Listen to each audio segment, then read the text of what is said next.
Olá, prezados alunos. Nessa videoaula falaremos sobre as matérias-primas, em especial pescado. Então, abrangeremos a questão do conceito, como é que a gente se dá a classificação do pescado, falar sobre a estrutura muscular de peixes, composição química e o valor nutricional. Do ponto de vista de conceitual, como é que podemos definir o que seria um pescado? Pescado nada mais é do que todos os animais aquáticos obtidos de água doce ou água salgada. Então, é uma definição bem simples, bem fácil de entender, que são justamente esses animais que são obtidos, seja de uma criação extrativista, né, ou seja, de uma obtenção de forma extrativista, ou de criação, por exemplo, em viveiros. Então, tanto faz ser extrativista ou criação em viveiros, pescado justamente são esses animais aquáticos. Então, assim, a gente tem aqui pela figura, vocês podem observar que a gente tem uma gama de variedades de pescados, né? Então, a gente tem, dentro desses pescados, a gente tem a questão da classificação desses tipos de animais, né? Então, a gente tem, como é que a gente pode classificar os pescados? Então, a gente tem os peixes, existem os mariscos. Então, dentro dos mariscos a gente tem os crustáceos, né, que aqui são animais que tem a carapaça, né, um exoesqueleto externo, né, rígido. Então, geralmente a gente tem o camarão, a lagosta, o caranguejo, moluscos como escargot, mexilhões, ostra, lula, polvo. Tem o grupo dos cetáceos, baleias, golfinhos, batráquios, que seriam as rãs, e os quelônios, as tartarugas, né? Lembrando que algumas espécies de animais não é permitido a captura para consumo, como por exemplo tartarugas. Hoje em dia as questões, muitos países não permitem pescar, por exemplo, uma baleia, né? Então, basicamente a gente resume-se em peixes e mariscos, né? Então, a classificação do pescado, então a gente ainda tem a questão de classificação em relação à água, temperatura da água. Então, você tem os pescados de água morna, né, que são basicamente peixes mais populares, né? Então, a gente tem, dentro desses peixes mais populares de água morna, a gente tem a corvina, a pescadinha, a cavalinha, a sardinha. Temos os pescados de água salgada, né? Então você tem o bacalhau, o atum, linguado, namorado, robalo, né? Então a gente tem uma infinidade de classificação. Então a gente tem, além de água salgada, a gente tem os pescados de água doce, principalmente os peixes, né? Então, de água doce. Então a gente tem a carpa, a traíra, surubim, truta, vermelho, né? Então, como eu comentei com vocês, lembrando que no caso, por exemplo, uma pesca, então a gente pode ter uma pesca chamada extrativista. Então o homem vai lá pesca de acordo com o que a natureza nos oferece. E tem a criação, a domesticação de animais, que pode ser criado de água doce ou de água salgada. A exemplo, os viveiros, né? Tratando a questão do pescado como alimento, então a gente pode ter duas formas de comercialização de pescados. Então, ou ela é na forma in natura ou na forma industrializada.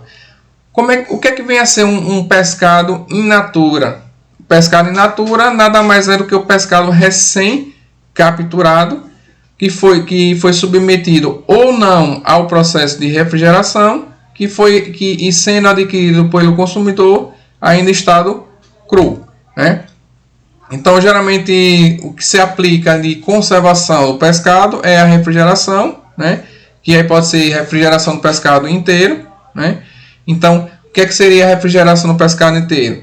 Compreende apenas a manutenção do animal em condições de resfriamento. Pode ser utilizando o gelo, né, para refrigerar, ou até fazer o congelamento abaixo de menos 18 graus Celsius, né? Uma coisa que temos que destacar, essa questão de um pescado in natura, que o consumidor ainda compra ele no estado cru, não é considerado, ou seja, apenas refrigerar e congelar, nesse caso do pescado, não é considerado uma industrialização, ou seja, uma arte de industrialização. Então, por quê? Porque a gente tem uma definição do que seria um pescado industrializado. Então, o que é que seria a industrialização do pescado? Compreende nada mais, nada menos que o pescado que, de alguma forma, ele vai sofrer um processo mais elaborado de manuseio, né? E nesse processo de manuseio vai ocorrer alguma preservação do pescado. Então, a exemplo, nós temos a filetagem, ou seja, você faz um filé no pescado, faz um filé de pescado sem a pele, por exemplo, né? Um camarão que você tira a cabeça. Então você está manuseando, elaborando um produto, né? Então isso aí já seria uma industrialização.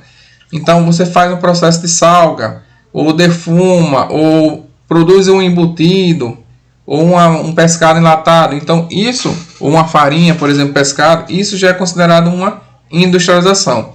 Então aquele pescado que é capturado, colocado em refrigeração e um consumidor compra na forma in natura, não consideramos como industrialização. Porém, se você já faz uma filetagem, faz um filé, aplica uma defumação, uma salga, já é considerado uma industrialização. Falando na estrutura de pescados, um dos principais órgãos é a pele, né? Que é considerado um órgão externo, que vai justamente revestir a superfície do corpo do animal, composto basicamente de epiderme, que é formado por multicamadas de tecido epiteliais, geralmente composto por escamas, e a derme, que é uma camada logo abaixo dessa chamada epiderme, né? Uma coisa interessante de pescado é que as células epiteliais contêm chamadas glândulas que secretam o que a gente chama de mucopolissacarídeo, né? Então, quando a gente percebe um pescado que já tem um tempo já prolongada de pós-zigomorfo, começa a já aparecer na pele, a pele começa a ficar mais viscosa. Então isso é o que a gente está chamando aqui de mucopolissacarídeo, né? Então, e esse mucopolissacarídeo, ele é uma fonte de nutrientes para micro-organismos, principalmente bactérias. Então, por isso que o pescado é um alimento muito perecível, porque ele tem, na sua própria característica, diferente, por exemplo, de um bovino, suíno, uma ave, essas células epiteliais que secretam esse mucopolissacarídeo, que pode ser substrato para micro-organismos, e aí faz contaminação do pescado, né? Então, o pescado, do ponto de vista de consumo, ele tem que ser um consumo rápido, principalmente quando a gente está tratando de um consumo da forma in natura. Porém, já industrializado, uma sal, uma defumação, vai ter um aumento da sua durabilidade, né?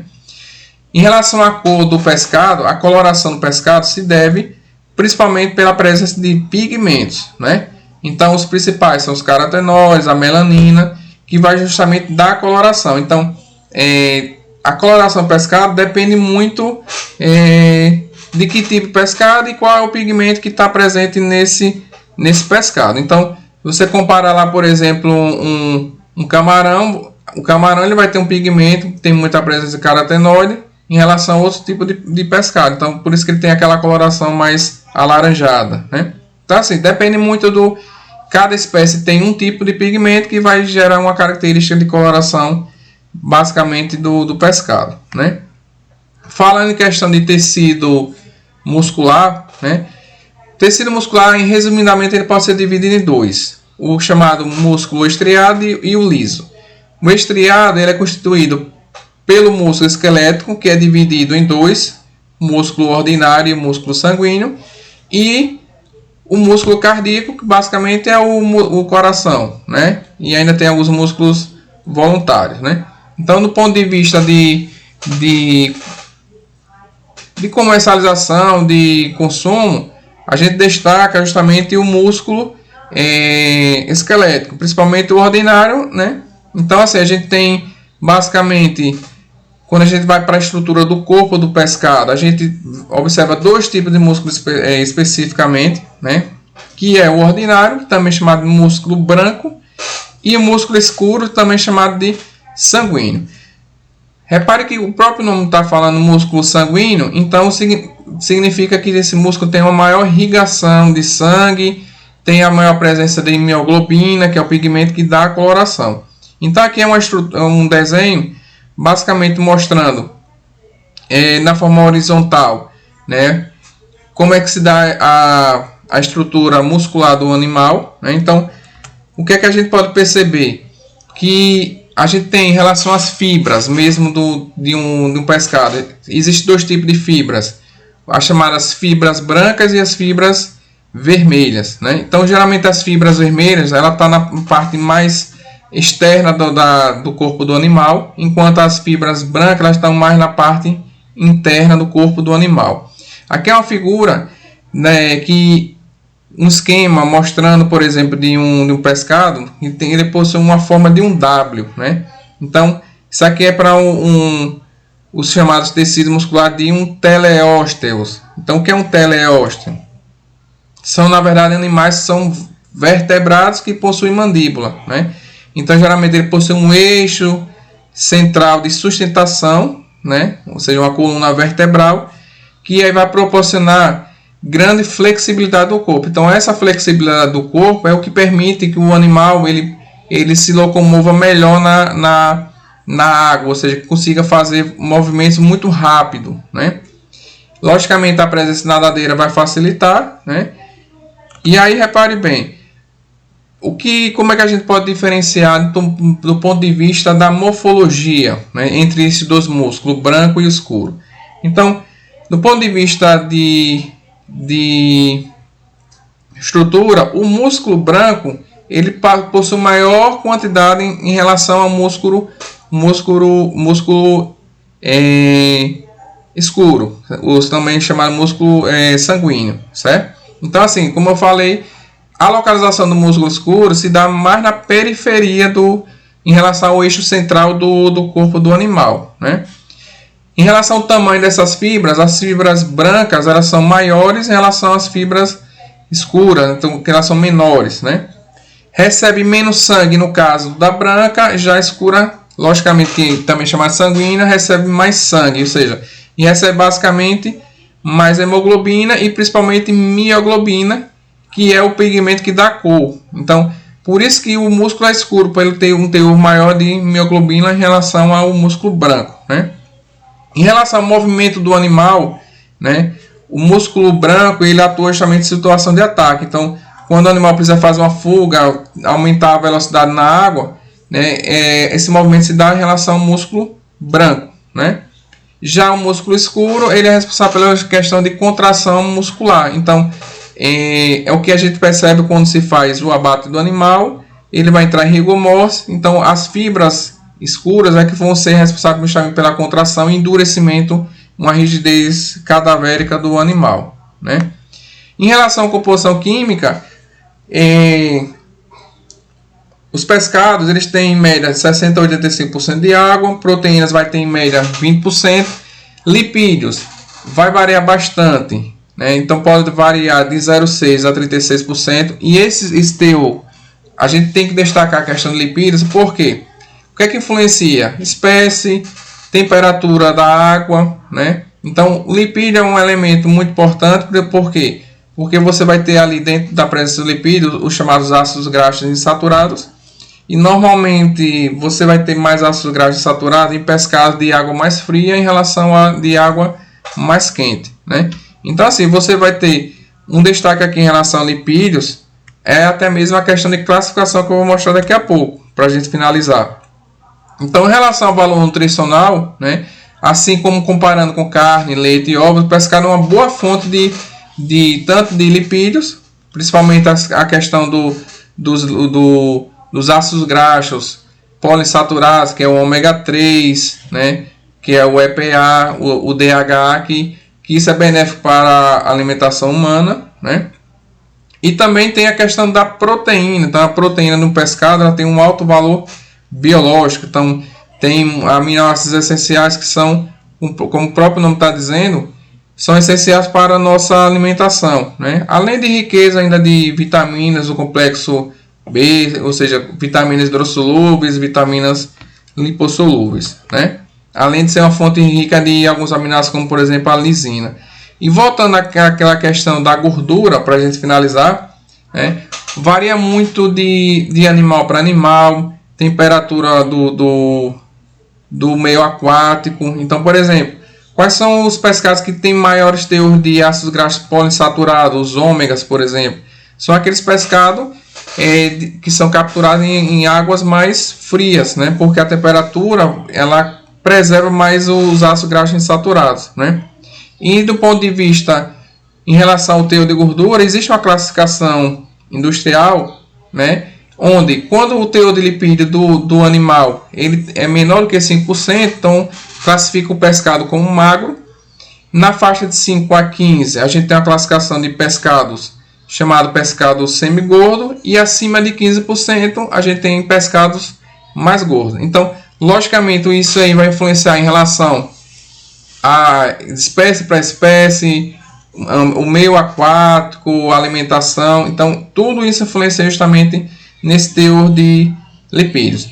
Então, a gente encerra essa questão aqui dos pescados, né, que eu quis trazer para vocês, essa questão do valor nutricional, classificação de pescados, e destacando essa questão do lipídio, porque do ponto de vista nutricional, os lipídios a gente sabe que tem os ácidos graxos insaturados. Então, o pescado é um alimento muito bom do ponto de vista proteico e do ponto de vista de lipídios.